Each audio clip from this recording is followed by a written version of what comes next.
warahmatullahi wabarakatuh. Perkenalkan, nama saya Rosalinda Septiandewi, NIM 184301025.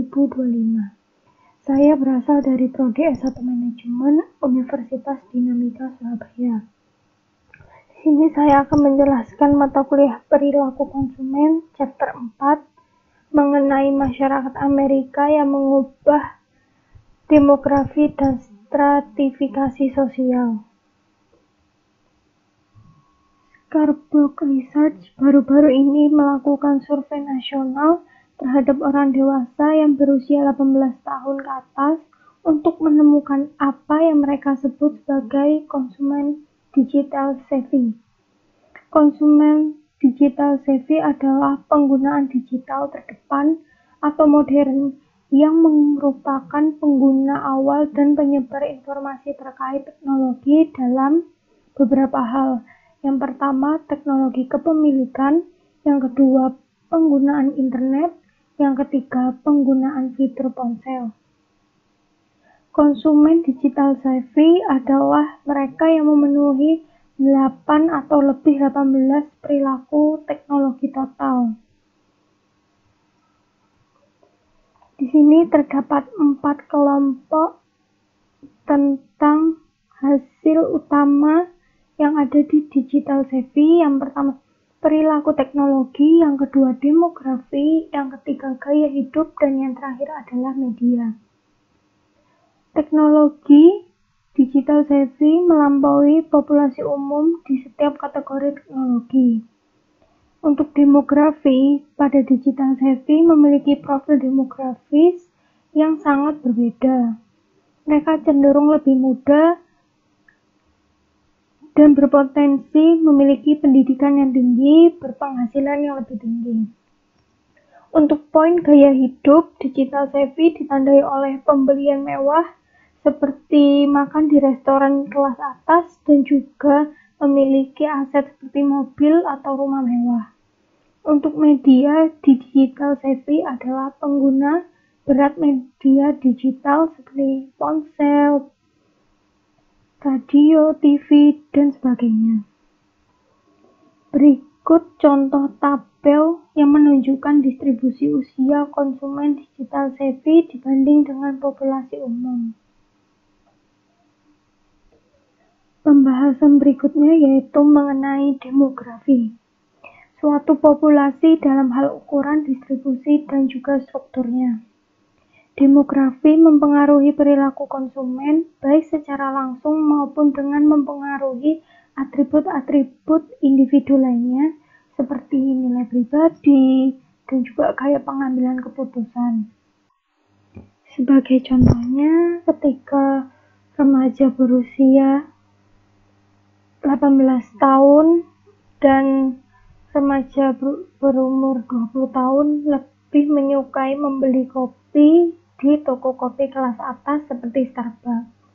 Lain halnya dengan mereka yang berusia 30 tahun ke atas yang lebih menyukai meminum kopi dengan cara meraciknya sendiri dari awal biji menjadi bubuk dan diseduh menjadi minuman kopi.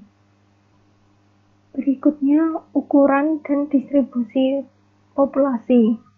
Pertumbuhan populasi diperkirakan akan tetap relatif stabil selama beberapa dekade mendatang, tetapi meningkatnya jumlah kematian akibat penuaan populasi diperkirakan akan menghasilkan penurunan pertumbuhan populasi sekitar 20% selama 5 dekade berikutnya.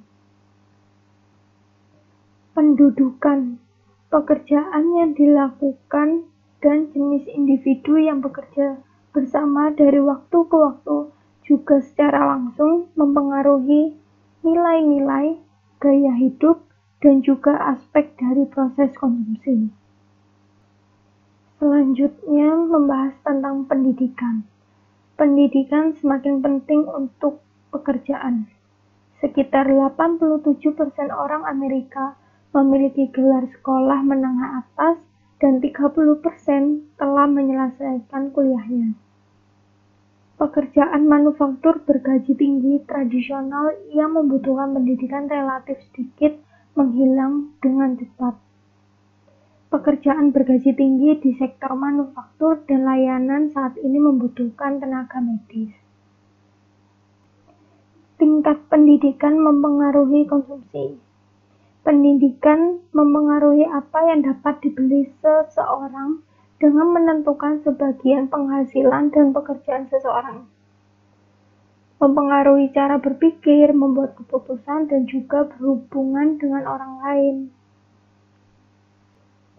Berikutnya pendapatan. Tingkat pendapatan rumah tangga dikombinasikan dengan akumulasi kekayaan menentukan daya belinya. Konsumen dengan pendapatan sederhana sering ingin bertukar dengan merek-merek mewah. Perusahaan dalam sebuah strategi yang disebut kelas massa telah merespon dengan memperluas peluang bagi konsumen yang kurang mampu untuk mendapatkan sebuah kemewahan. Bagaimana orang kaya merasa mungkin sama seperti pentingnya dengan mendapatkan aktual untuk beberapa pembelian. Penghasilan discretionary atau SDI subjektif adalah perkiraan oleh konsumen tentang berapa banyak uang yang tersedia untuk dibelanjakan untuk yang tidak penting. Beberapa peneliti menunjukkan bahwa SDI menambah daya prediksi yang cukup besar untuk langkah-langkah total pendapatan keluarga aktual TFI. Usia membawa serta norma-norma perilaku dan sikap yang didefinisikan secara budaya. Di sini terdapat 5 poin distribusi usia yang menunjukkan perubahan penting yang mempengaruhi implikasi pemasar. Permintaan akan produk anak-anak seperti mainan, popok, dan juga pakaian. Untuk pasar remaja, ini menandakan pertumbuhan permintaan fashion, musik, dan teknologi yang menargetkan pasar remaja. Yang ketiga, produk yang dikonsumsi oleh usia 40 hingga 49 tahun akan menurun. Karena populasi ini akan semakin kecil, memiliki implikasi yang signifikan untuk industri seperti layanan keuangan, yang mana ini merupakan kelompok umur utama, seperti asuransi. Poin terakhir yaitu pertumbuhan pada kelompok ke-69 dan lebih akan menciptakan banyak sekali peluang.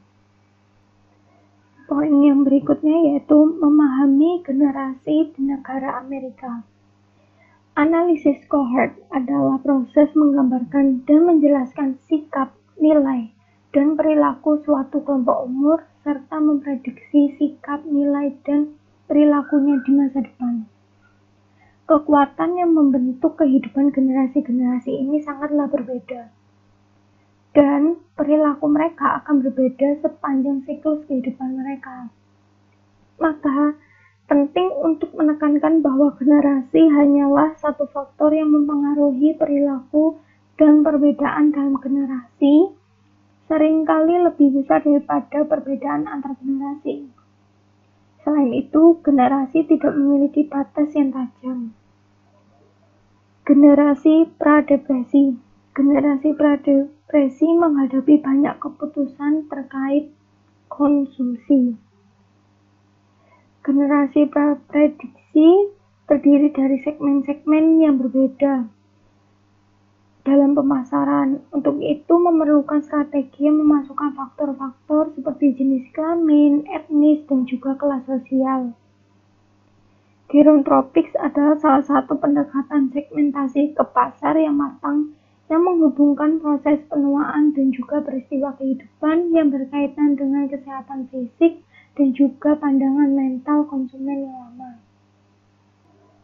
Generasi depresi yaitu pemasar yang menargetkan segmen ini semakin menggunakan tema yang menekankan gaya hidup aktif dan memutuskan dengan penggambaran stereotip konsumen lama.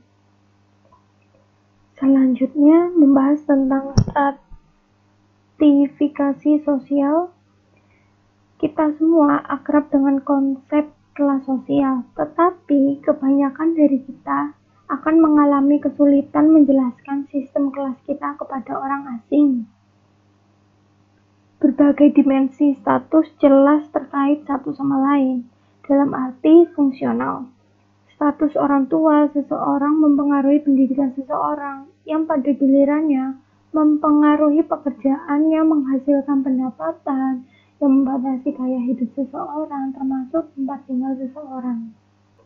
Di sini terdapat 3 standing sosial berasal dan mempengaruhi perilaku. Yang pertama, faktor sosial ekonomi, yaitu pekerjaan, pendidikan, warisan, penghasilan, dan kepemilikan. Yang kedua, status sosial, kelas atas, kelas menengah, kelas pekerja, dan kelas bawah.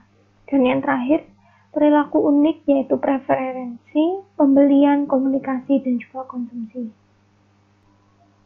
Struktur sosial di Amerika Serikat. Tingkat kristalisasi status yang moderat di negara Amerika Serikat mendukung anggapan bahwa sistem kelas sosial bukanlah kategori posisi sosial yang sangat sempurna. Namun, ini tidak berarti bahwa populasi tidak dapat dibagi lagi menjadi beberapa kelompok status yang anggotanya memiliki gaya hidup yang sama. Setidaknya, sehubungan dengan kategori produk atau kegiatan tertentu. Orang Amerika yang lebih tinggi. Kelas atas, anggota kelas sosial atas adalah keluarga aristokratis yang membentuk elit sosial. Berikutnya, kelas bawah atas. Banyak anggota kelompok ini terus menjalani gaya hidup yang mirip dengan kelas menengah. Anggota lain dari kelas bawah atas berusaha untuk meniru yang sudah berada di atasnya atau yang jauh lebih mapan. Kelas atas menengah terdiri dari keluarga yang tidak memiliki status keluarga yang berasal dari warisan atau kekayaan yang tidak biasa. Pekerjaan dan pendidikan adalah aspek kunci dari strata sosial ini, karena terdiri dari para profesional yang sukses, pengusaha independen, dan juga manajer perusahaan. Kelas menengah terdiri dari pekerja kerapukti seperti pekerja kantor, guru sekolah, manajer tingkat bawah, ataupun karyawan. Dan pekerja kera biru dibayar tinggi seperti tukang ladang, pengawas pabrik. Berikutnya yaitu kelas pekerja terdiri dari pabrik, pelayanan, dan pekerja penjualan yang terampil dan semi terampil. Meskipun beberapa rumah tangga dan strata sosial ini mencari kemajuan, anggota lebih cenderung mencari keamanan dan perlindungan atas apa yang sudah mereka miliki. Pengukuran kelas sosial. Terdapat 2 pendekatan dasar untuk mengukur status sosial, yaitu indeks item tunggal dan juga indeks multi-item.